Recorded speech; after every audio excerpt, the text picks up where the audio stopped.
here with Pastor Ricky Temple, and we're going to have a candid conversation about entrepreneurship and Christians in business.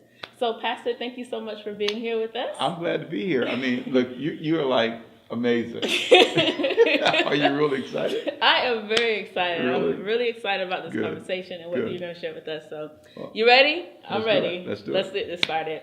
So, my first question actually is for Pastor. What advice would you give those who want to start a business or those who already have a business? You know, I really believe that when you start a business, you need to first understand business. And that may take a little bit of mentoring, a little bit of time. Biggest problem is sometimes people start a business and they don't understand business.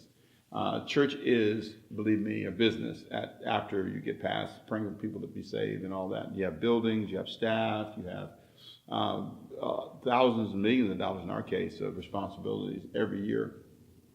And there's a lot of business to it. There's a lot of legal responsibilities, liabilities, insurances, like I said, property, facilities, upkeeps, renovations. It's just a lot. So in order for you to do business well, you have to understand it. And so it's been a lot of years of learning for me.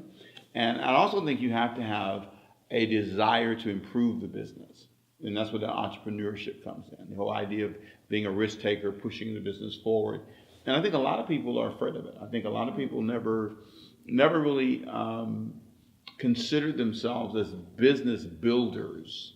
They want to be in a business so that they can say, I'm in business. But if you're not a business builder, you'll be a business failure. Oh, wow. I like that. I like that. Yeah, it won't work. Yeah. It won't work. Yeah. So you talk about when it comes to business, you said, understanding business is pretty much that first step. Would you say that it helps also to have a business plan? Would that help you kind of map out where you're going? You can have a plan, but if you have a plan without a person to help you understand how to plan, you don't do well. You come with your own little plan, and I'm going to sell ice cream, okay?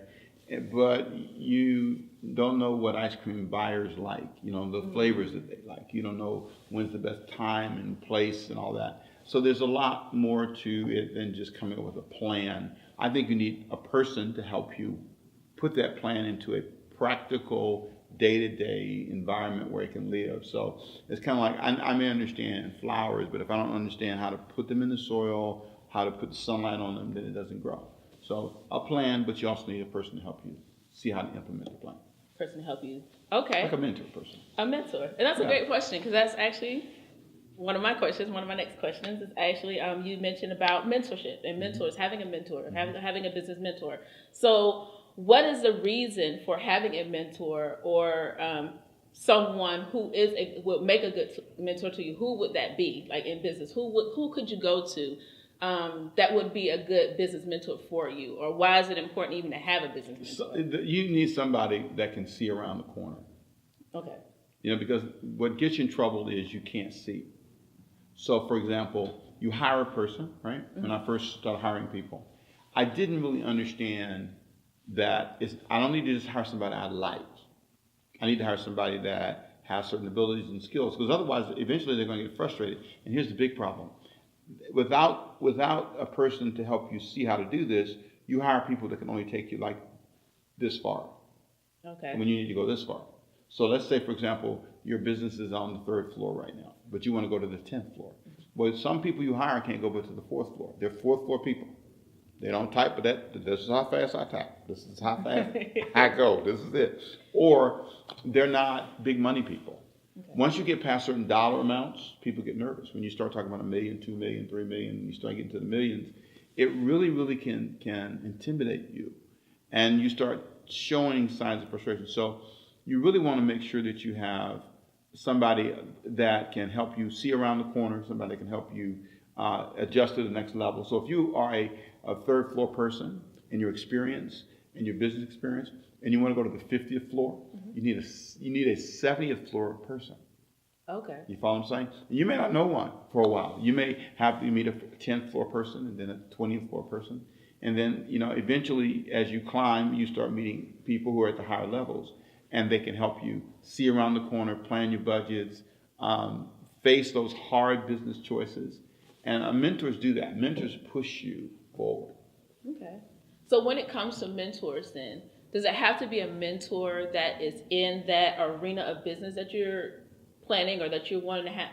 Does that make a successful mentor? Like having someone, let's say if you want to sell shoes and you want to have a shoe company or a shoe store, would you need to get a mentor who is also selling shoes, who is on, let's say, floor 20th or floor 60th, or is it okay just to get a mentor that knows about numbers, knows about growth, knows about building those types of relationships that is going to lead you to success? I think you have to have somebody, first of all, who understands business. And those are just universal principles. How to manage money, how to work, how to manage staff, how to deal with people, how to deal with customers. You have to have people in your life who understand that. Now, they may not be specifically gifted in shoes, as you said, but I do think as you go down the road, if shoes is your goal, you want to have shoe mentors. You want to have people who understand business. So your one mentor may understand the business side. Right. They teach you how to read your balance sheet, your profit loss, your cash flow. They teach you how to work the business side. Okay. They teach you how to deal with your HR issues, your human resource issues, profit and loss. How to advertise. But they may not know shoes. Okay. So you get a person to help you in those areas. And then you find somebody who's in shoes and try to find the best person in the market. The best person that you can find who knows about shoes or clothes or whatever your interest is. Okay. So quick review. So the first step that you want to do when it comes to being an entrepreneur is find out about business, know about business, have knowledge about business, not just jump into the game and say, I'm going to sell ice cream or I'm going to sell shoes. First things first, you must know business. The second thing is to have a mentor and get someone that, not only someone that is in your arena of business, but someone who knows about money, profit losses, profit gains, etc. Those two factors. So those are two tips that we can take with us when it comes to learning about entrepreneurship and being a Christian business. And let me say this, part of, sometimes the Christian and business thing, Christians assume that gives them an advantage.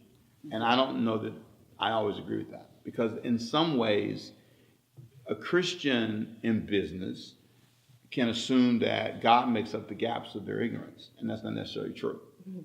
That just because you're saved and you know the Bible and a couple of verses doesn't mean that you're going to be a good business person or a good business partner. Mm-hmm. You can get a Christian to go in business with you because he's a Christian, but they can't count. They're not, studious. They don't study the markets. They're not interested in advancing. And I've learned that as pastor.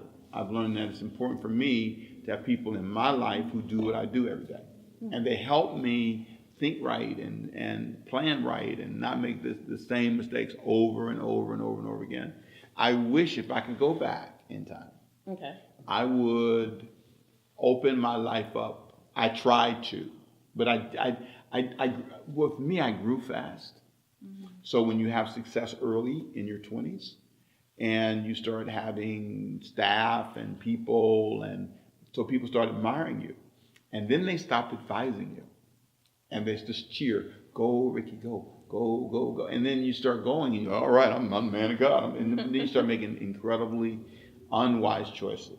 You spend more than you should. You go into too much debt. You don't fear risk. You're not as conscious of being consistent. The real thing in business that makes it work is consistency. We open up every day at 9 or 7 or whatever time it is. We close at this time. We go to lunch at this time. We buy product, on these dates. Okay. So there are things that a mentor, if I had somebody, they would have helped me avoid some of the traps I fell into. Right, instead of being a cheerleader for you. Yeah. Having someone to say, a stopper, so to speak. Exactly, and being open to that. It was really hard for me to understand where I needed to be stopped. Mm-hmm. For example, in hiring people, I hired too many people in certain seasons. I was sincere because everybody else was doing it. But if you have a mentor who sees around the corner, like right now, for example, give me an example, church has changed totally. Yes. Where now the issues in church have become incredibly different. All of a sudden, people are way more interested in staying home than physically coming to the building. People are more interested in having options, choices, first service, second service, third service, different days. So if I don't change with it, and I had mentors who couldn't see the changes. So thankfully, over the years, I've grown and learned a lot. I like that Pastor Rick said, being willing to learn. And sometimes the thing that leads Christians to failure when they come to being an entrepreneur or when they come to trying to be a business owner, they're not willing to learn. And I think that is key, that to remain open and be willing to learn. And also, as you stated before, having mentors, having people around you that can, take you through each of those. But that's humbling. That's emotionally hard. It's hard to feel dumb. That's why I like going overseas. I like going places where they don't speak English.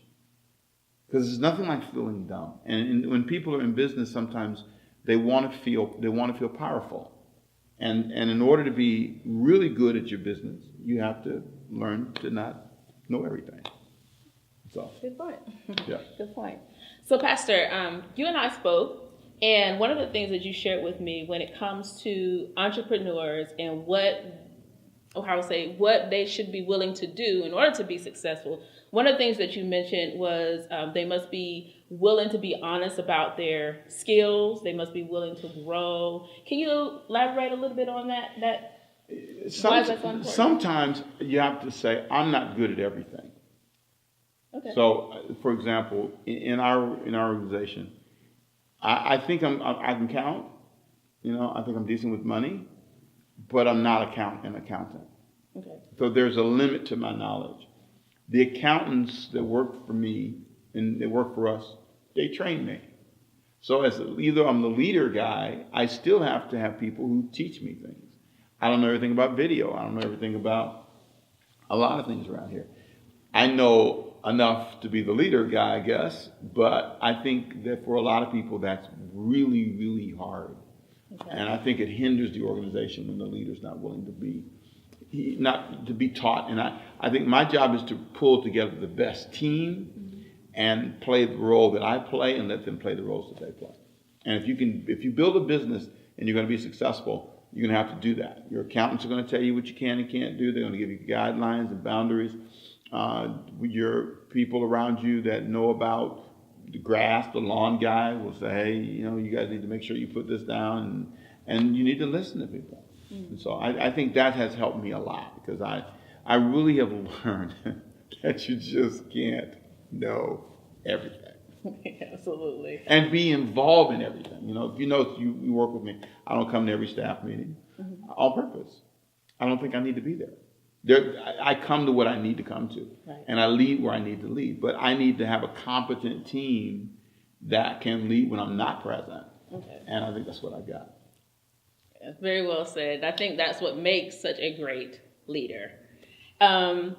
Let's see. One of the books Pastor Rick gave me years ago, it was called Failing Forward, and that was actually by John Maxwell.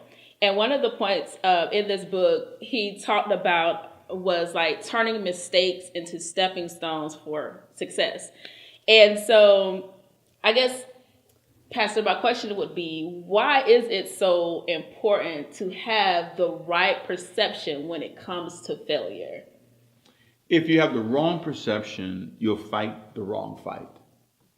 Okay. You'll pick on the wrong person.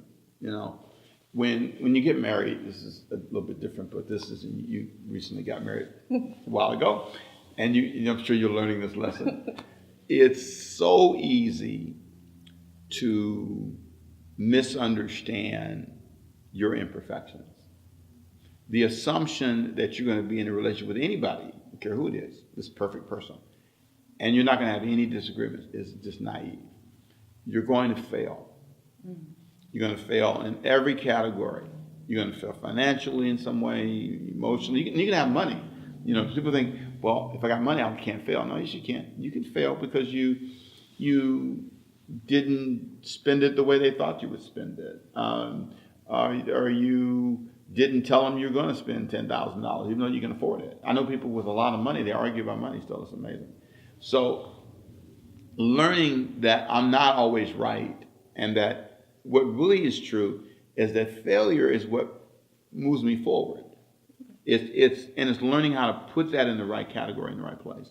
I'll tell you one of the most amazing times when you fail, right? Is when if I'm speaking, right, and I feel like I didn't do a good job. Okay.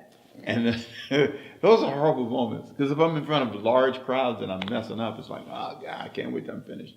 And then if you're in my case, you got to do it again in 30 minutes. you don't get a grief break. If I can just, I remember I was in Texas one time and I was speaking and I thought it was horrible. I thought it was horrible. It was in front of 8,000 people. Horrible.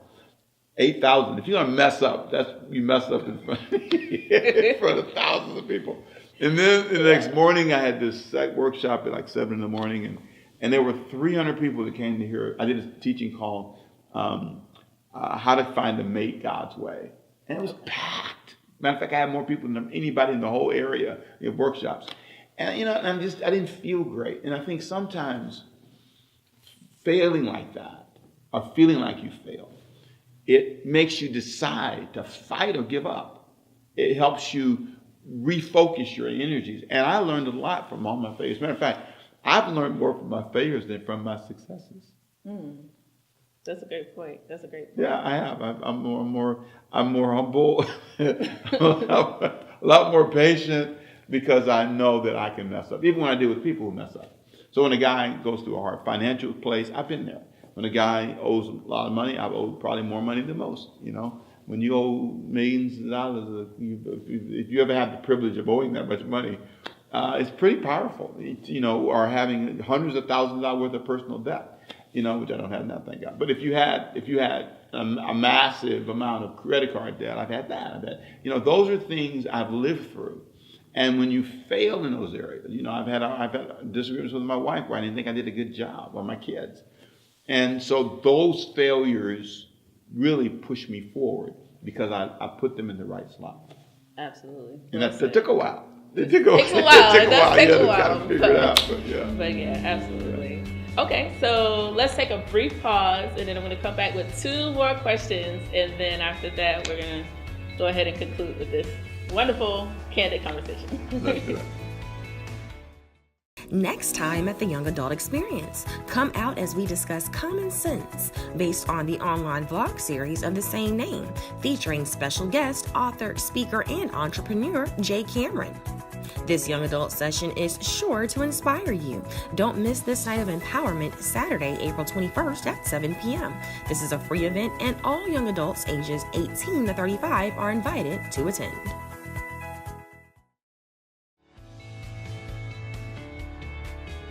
Welcome back. So we're going to continue our conversation with Pastor Ricky Temple, and this has been a great conversation so far, so I hope that you're enjoying yourself. So, Pastor. Yes. I have 2 other questions for you. What's up? What's your question? So when it comes to business, when it comes to entrepreneurship and even leadership, how do successful people think? They think different. They do. When you really zoom in close, there are a lot of books written about it. One is called The Millionaire Next Door. It talks about how they spend their money. Most of them buy their suits from JCPenney's, I think it said. And they drive Ford trucks or cars. They're not extravagant. But when you get down to the real bottom line of what they do every day, they watch less television. They're not as prone to watch reality television. They are more prone to read something. They're more prone to research something. They're not always the most educated. I think 50% of millionaires didn't finish college. I mean, that's really amazing. I'm not saying don't finish college. I'm simply saying, that a lot of the people sometimes that are very, very successful have not done that. There's a book on my website. If you go to rickytemple.com, rckytemple.com, and click on resources, and then scroll down to Read with the Pastor. Okay. Or even on the main flash page, it will come across eventually. You click Read with the Pastor, and then there's a list in the archive, so you have to go through the archive. Okay. But it's called, I wrote the name of the book down for you. It's the Rich Habits, Poor Habits, Discovering the Rich. In order for me to see this, I must put on my anointed specs. Rich Habits, Poor Habits, Discover Why the Rich Keep Getting Richer and How You Can Join Them. And it's a really, really good book. And one of the things it talks about is a guy named Thomas Corley, Corley, Rich Habits, Poor Habits. And it's really great. And it talks about what rich people do and compares it to what poor people do. And so I try to focus my life in the direction I want it to go. I told somebody one day, I said this, I said, your habits and your choices are not consistent with your dream. Oh, wow. Yeah. What they were doing every day wasn't in line with where they want to be. So if I want to be healthy and live a long life, I've got to exercise, take care of myself. If I don't, then my actions aren't consistent with what I'm saying. So same thing with my diet, what I eat, resting, paying attention to my body, making sure I'm aware of where I am physically. Those things are in alignment with where I'm going. That's why I go to the doctor and the dentist and all that other stuff. So if I'm in business, I have to bring my life in alignment. If I want to make money, I have to decide I want to make money. I have to say it, I want to make money, and not be afraid of that. Now, as a preacher, man, people struggle with that. It's like you're supposed to say, I don't want any money. Well, you can't do anything. You can't help people. You can't do things like we did for you. Ride down, pick you up at Georgia Southern on that expensive bus. It cost about $85,000 to buy that you didn't put. Did you ever pay for the gas or any of that? No. As a college student, I'm a college student. No, I don't think so. Exactly. And you weren't supposed to. Right. But we have to have money and resources in order to be able to do that. Right. And I think that business gives you the power and the means to do amazing things. You know, you can sponsor kids to college like we've done. You know, you can help with books like we've done. You can provide great experiences and change lives if you have a business that prospers. So I think you have to make that a goal, and you have to go after it. And rich people who are in business who've been successful, understand the difference between the dream and the reality and the effort that you have to exert between those two. Okay. So there's a difference. You know, the dream and the reality. Between those 2 points, there's effort and hard work that have to be put in, and balancing your life so that you can succeed over not just 1 year, but several years. Okay. That makes perfect sense. Good. Perfect sense. I'll try. So, any final advice that you would like to give the young adults or even those who are in leadership that want to go into business? I want you to not lose yourself. I think it's great to have a dream. State what you want. You know, I always ask, I love this. When people tell me they want to be in a career and it surprises them, I say, well, what's the income for that career? Most 90% of the time they don't know. It's amazing to me. So you want to be something, but you don't understand what that really is like. And if you ever been around a pharmacist, if you ever been around a doctor, if you ever shadowed anybody that was in the post office, you need to understand what you're dreaming. And then once you're clear, say it. I want to be a person who makes $150,000. Okay, well, what's the difference? How do you make that? People who make the dream and the reality, what's the difference, between a person who makes this and that? Okay. And in terms of the hours they work and the efforts they put in. But don't get lost in money. Don't let that be the motivation only. But always respect the power of it. Have a willingness to be committed over time. It's this idea that you're going to get there fast.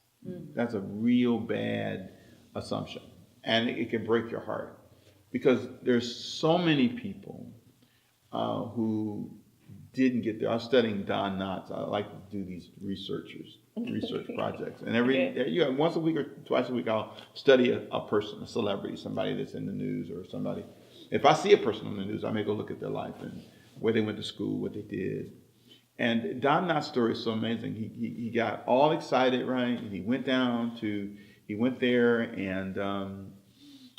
he went to New York, and he was a ventriloquist at first. I don't know if you know that or not, but he used to have a little thing.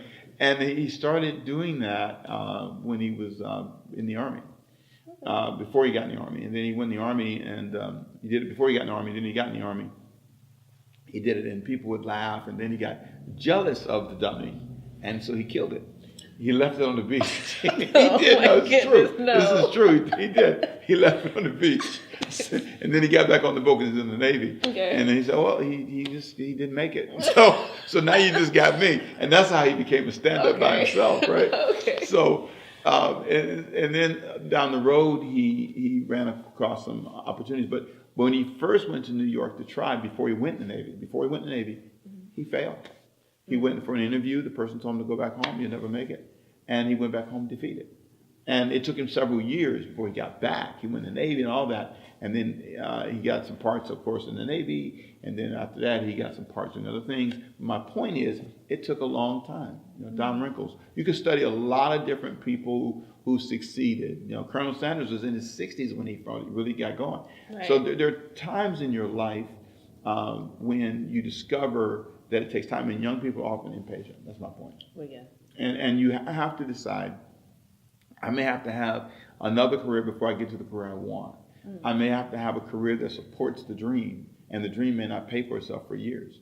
I know people who've written songs, and they wrote songs for years, and then one song they wrote years ago won an Emmy. All of a sudden, it was amazing, and then they became this great songwriter. Oh, wow. And so sometimes, if you're going to go into business, be patient, be committed. And then last thing I'm saying, I'm done. Love what you do. Love what you, I love the Bible.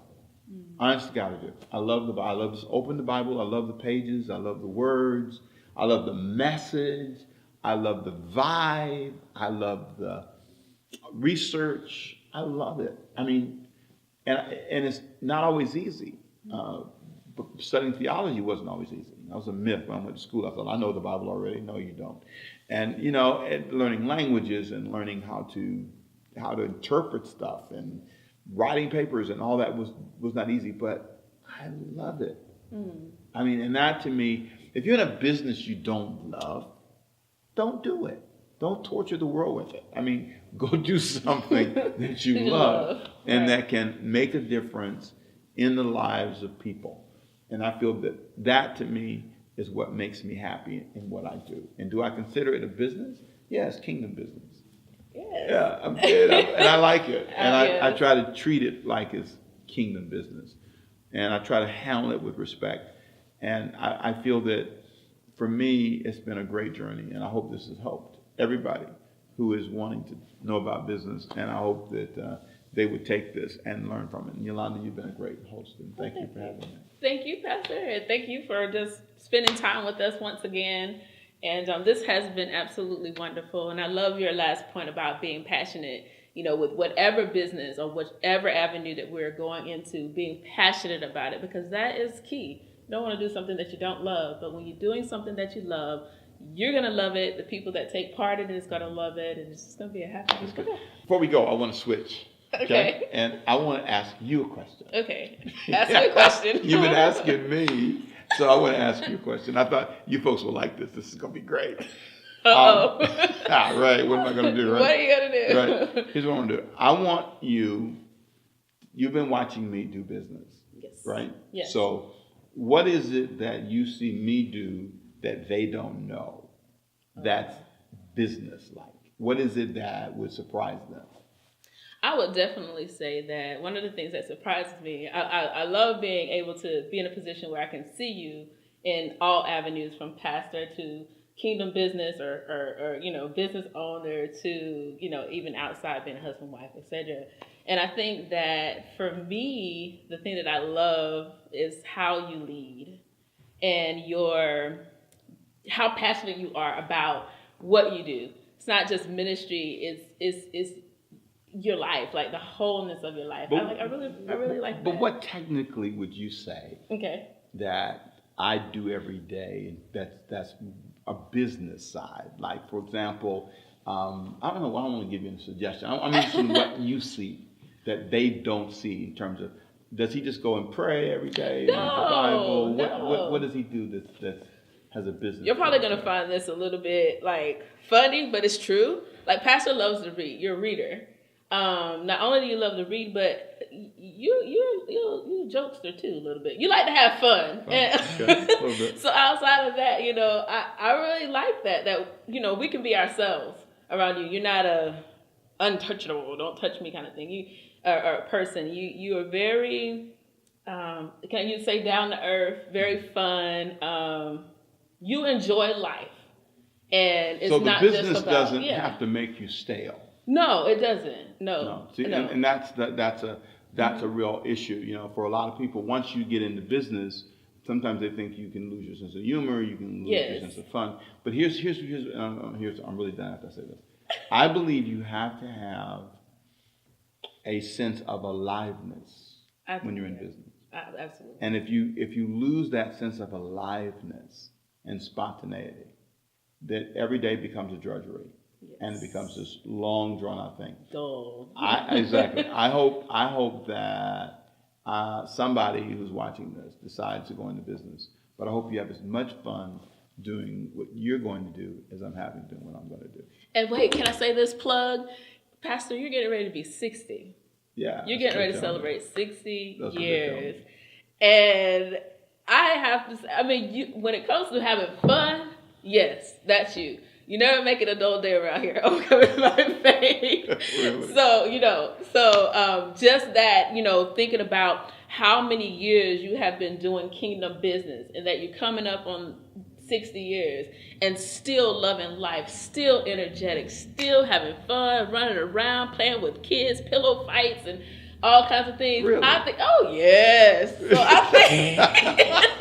I think that is absolutely wonderful. No, he blames it on the kids. Go ahead. Yeah. But I think that all of that translates into why you're such a good leader and why you're such a good pastor. So. Well, I think what's really interesting is if you're not careful, the demands and the weight of business and the responsibilities, the bills, the thousands and thousands of dollars and all that you have to deal with, you can get weighed down and you lose the reason you started. I didn't start to be miserable. I didn't start for the business to work me so hard that I don't live. You know what I mean? Yeah. And a lot of people work so many hours in their business that they don't have any life. And I think they lose their families because of business. They lose the guy who did the work in Orlando, one of the lawyers who was the founder of Orlando, is in a book called Married to the Mouse. It was one little line in there. He said, I made sure that I did not lose my family. He balanced his family and the structuring of Orlando. It was a lot of work when Disney came and putting together all the new systems in place. And that's been a model for me. I want to be happy and excited until I stop breathing. I want to be a person who goes after life with fire and passion. And I want us to all do well. I want us to do well so we can do well by others. Right. And so I want you to go make money. I want you to prosper. And I want you to be happy. So thanks for having me. Thank you so much, Pastor Rick. And if you have any further questions about entrepreneurship, or if there's anything else that you're curious to know, what Pastor's thoughts would be on that, you can email Pastor Rick at pastor@overcomingbyfaith.org. So thank you again, Pastor Rick, for this candid conversation. And thank you all for joining us. And I guess I'll be turning it back over to the leader for tonight. Have a great day. Bye. Bye.